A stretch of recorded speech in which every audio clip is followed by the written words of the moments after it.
देखिए, ये उर्दू का अक्षर है हमज़ा। जब हम आपको अक्षर सिखला रहे थे उस वक्त कहा था कि इससे कोई भी शब्द शुरू नहीं होता है। ये या तो किसी शब्द के बीच में इस्तेमाल होता है या किसी शब्द के आखिर में इस्तेमाल होता है। तो आइए समझते हैं कि ये कहाँ पर इस्तेमाल होता है। बहुत सारे हिंदी शब्द हैं, जैसे आओ,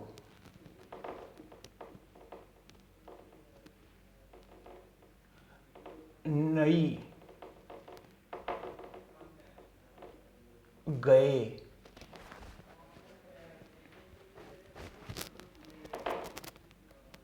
लखनऊ। इन शब्दों में ओ, ई, ए, उ, ये अगर हिंदी के शब्द में ओ, ई, ए, उ ये बीच में आए या शब्द के आखिर में आया तो वहाँ पर हम हमज़ा इस्तेमाल करते हैं। लेकिन हमज़ा इस्तेमाल करने से पहले आइए हम समझ लें उर्दू की मात्राएं एक बार फिर, उससे हमें हमज़ा इस्तेमाल करने में आसानी होगी। जैसे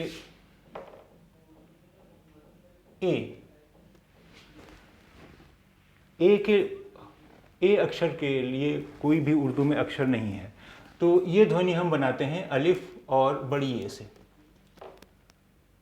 अलिफ, ज़ेर और बड़ी ये अलिफ, ज़ेर और बड़ी ये मिलकर होता है ए। अब मान लीजिए कोई भी अक्षर है, मान लीजिए दाल है, तो दाल के नीचे ज़ेर, अलिफ, यहाँ अलिफ के नीचे ज़ेर था, यहाँ दाल के नीचे ज़ेर है और फिर बड़ी ये है। तो अब यहाँ पर ये जो है ए की मात्रा का काम करेगा। दाल, ज़ेर और बड़ी ये हो गया दे। रे, ज़ेर, बड़ी ये हो गया रे। उसी तरह ई के लिए भी कोई अक्षर अलग से नहीं है, ये भी दो अक्षरों को जोड़ के बनाया जाता है। ई,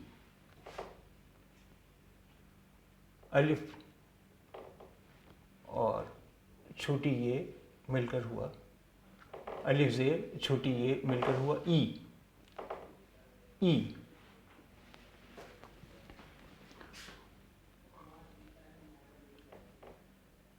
जैसे दी, दाल से छोटी ये हो गए दी। यहाँ पर ये ई की मात्रा, अलिफ के बजाय कोई अगर दूसरा अक्षर है तो वहाँ पर ये ई की मात्रा का काम करेगा, ई की मात्रा का, दी। ए तो हो गया है अय, अलिफ, ज़बर और बड़ी ये होता है अय। ये अय की आवाज़ हुई, अय।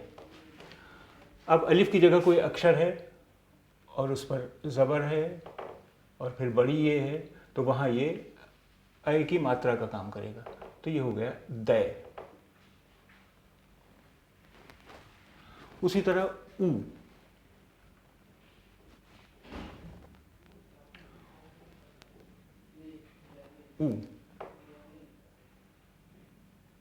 ऊ के लिए अलिफ,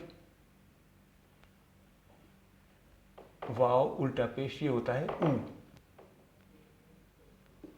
अब अलिफ की जगह कोई दूसरा अक्षर है, मान लीजिए दाल है और फिर वाव उल्टा पेश है, तो यहाँ पर ये हो गई ऊ की मात्रा, दू।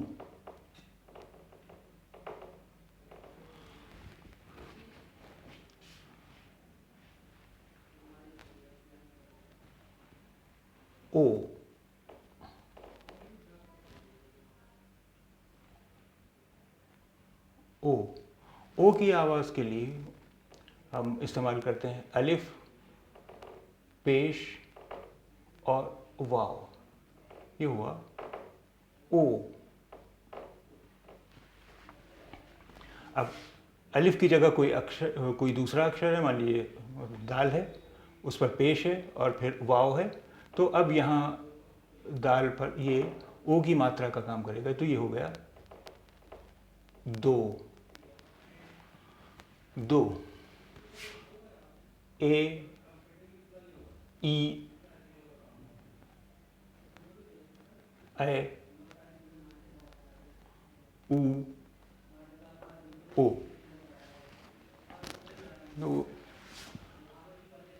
अब यहाँ देखिए, ये जैसे है आओ, ये ओ आखिर में इस्तेमाल हुआ है, तो यहाँ पर आ के लिए तो हुआ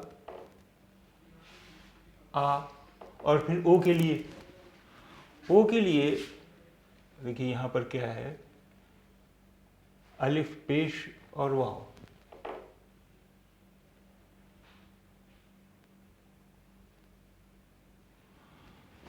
तो यहाँ पर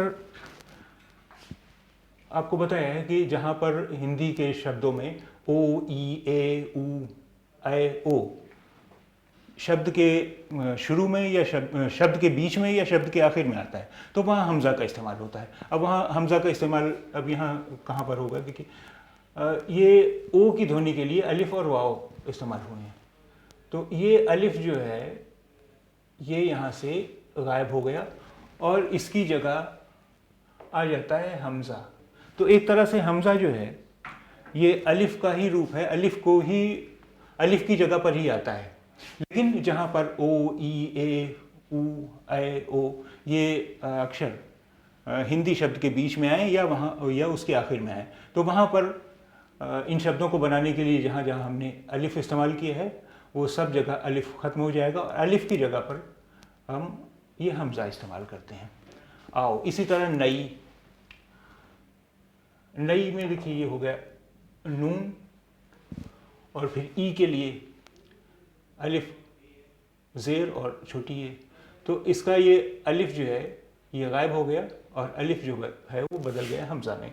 तो अब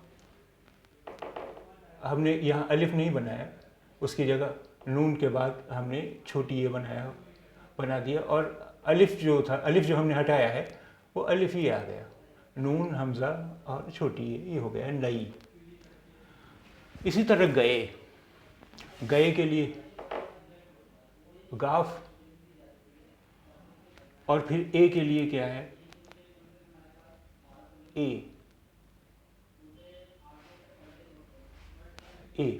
तो यहाँ जो अलिफ है ये गायब हो जाएगा, इसकी जगह हमज़ा आ जाएगा और ये बड़ी ए, बड़ी ए उसके बाद आ जाएगा, तो गाफ के बाद आ गया बड़ी ए और अलिफ जो हमने हटाया था तो अलिफ की जगह ही आ गया हमज़ा।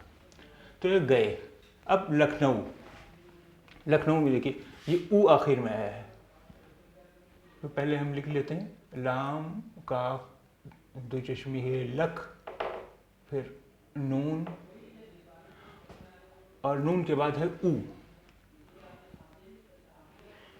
ऊ के लिए अलिफ और वाव उल्टा पेश है, तो यहाँ जो अलिफ है ये हट जाएगा, ये गायब हो जाएगा और ये अलिफ जो है ये हमज़ा में बदल जाएगा।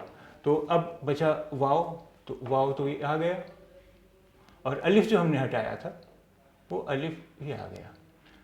लाम काफ दो चश्मे है लख, न और हमज़ा और वाव ऊ, हमज़ा वाव हो गया ऊ, हमज़ा बड़ी ए हो गया ए, हमज़ा छोटी ए हो गया ई, हमज़ा वाव हो गया ओ। तो आओ, नई, गए, लखनऊ।